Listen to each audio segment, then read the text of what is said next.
NBA released its all seeding round teams today, and Karis was included on the second team. You finished third in the coaches voting.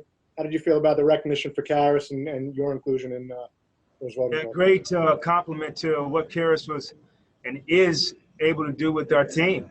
His ability to step up and meet the challenge and respond. So, we're all human and want confirmation. And so it's great for him to get confirmation for the people who are watching him and watching him perform. Greg? Jacque, congratulations on your recognition, but you have a big coaching challenge in front of you with the defending champions, and I'm just wondering if you can kind of give me your analysis on the job that Jarrett and Rhodey are going to face inside against Gasol and Siakam and then Ibaka coming off the bench. Yeah, thanks, Greg. Appreciate it. Overall, a great test for our bigs.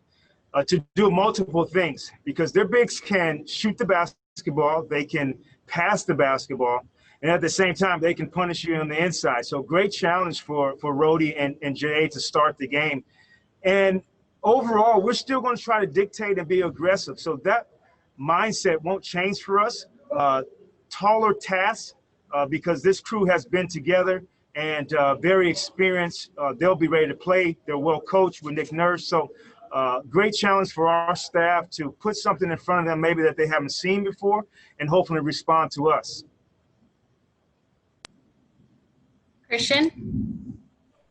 Hey, Coach, I'm following up on Tom's question earlier. Obviously, you placed third in the Coach of the Seeding Games ballots. I'm just curious what that means to you coming in and getting the recognition of your peers for the job that you've done in these regular season games.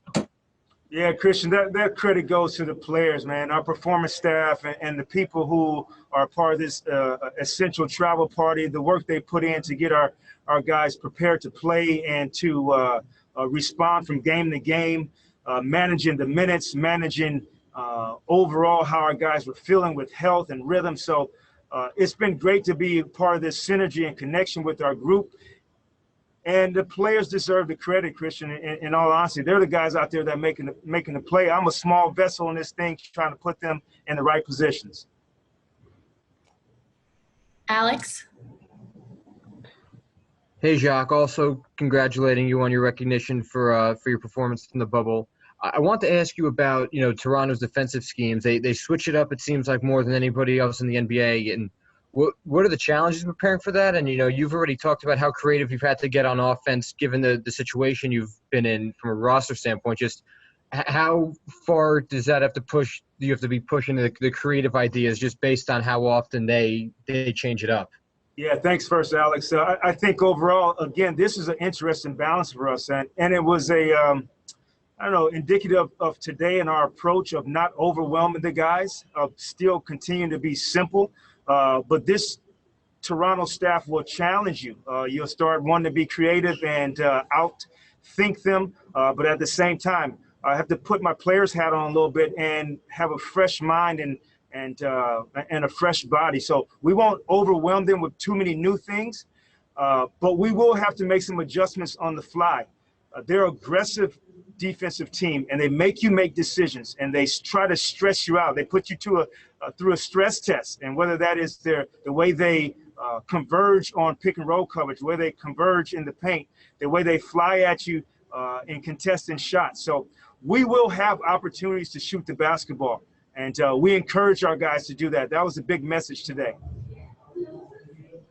Greg? Jacque, can you please provide an injury update on Chiozza and Hall and Crawford, and did any of them practice today? Yeah, Dante Hall and Chris Chiozza were full go in practice. Jamal was not, and so it looks like Chris and Dante will be full go. Christian? Hey, Coach, got two more for you here. Kara said that Kyrie gave him a call yesterday morning and just told him, just gave him some encouragement, told him he's watching the games and told him just to keep at what he's doing. How important is that relationship and having a guy like Kyrie kind of just give feedback to someone who's trying to become a star in this league? And Karis, and then second, We see in the play-in tournament, Portland came away with the win today. What do you think of the play-in tournament as a whole, and do you think it's something that the NBA should adopt going forward? I think it's huge that Karis got a call from Kai. I think, that's the great thing about our organization, about our sport, is it's not an individual sport. And just because we have a group that's not with us doesn't mean that they can't be supportive of the group here. So I know Karis appreciated that and the effort that it took for Kai to make that and connect. And that's not the only call imaginable from the rest of the group. So overall, great to hear.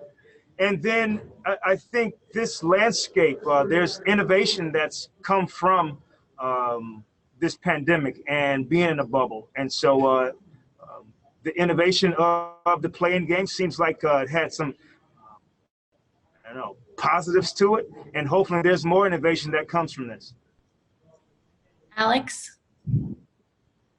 Hey, Jacque, I got one more on Toronto for you. When planning for them defensively on your end, is there a head of the snake or a straw that stirs the drink for you in their eyes? Or, they have, as you said, Siakam, Gasol, Kyle Lowry. They can hit you so many different ways. I'm just curious if there's someone that you kind of think is where it all starts, or it's really a committee. It's interesting. They have the ability for, 4 different individuals to bust out and get out in transition. So it's not like we're scheming for Lillard and McCollum. It's a little different where, Siakam can get a rebound and turn that into a post-up. Van Fleet can get a rebound and turn that to a transition 3. I think if there is one theme, maybe not one player, Alex, the theme of getting back in transition. They are extremely aggressive getting into transition mode, and they make you pay, whether that is getting to the rim and getting fouled, or whether that's getting to the rim and spraying out for 3. So the overall theme is how can we keep them in the half court? And last question, Tom. Hey, Jacque, just looking back over the 8 games and the way TLC has played, particularly the way he shot the ball, did he exceed some expectations, and how impactful was it for you guys that he's played at this level? Extremely impactful, Tom. I think his play, and you see it in his confidence, and you see it on both ends of the floor. So he'll be crucial to this series, his ability to make shots and make plays for us. And then also defensively, he'll guard multiple positions. He could guard Siakam. He could guard Kyle Lowry. So we'll lean on him on both ends of the floor. I hope he's feeling the confidence that the staff has in him and the players around him, which you always talk about is a huge, no matter if you're the first guy or the 15th guy, having the confidence to go out and play is a huge part of success.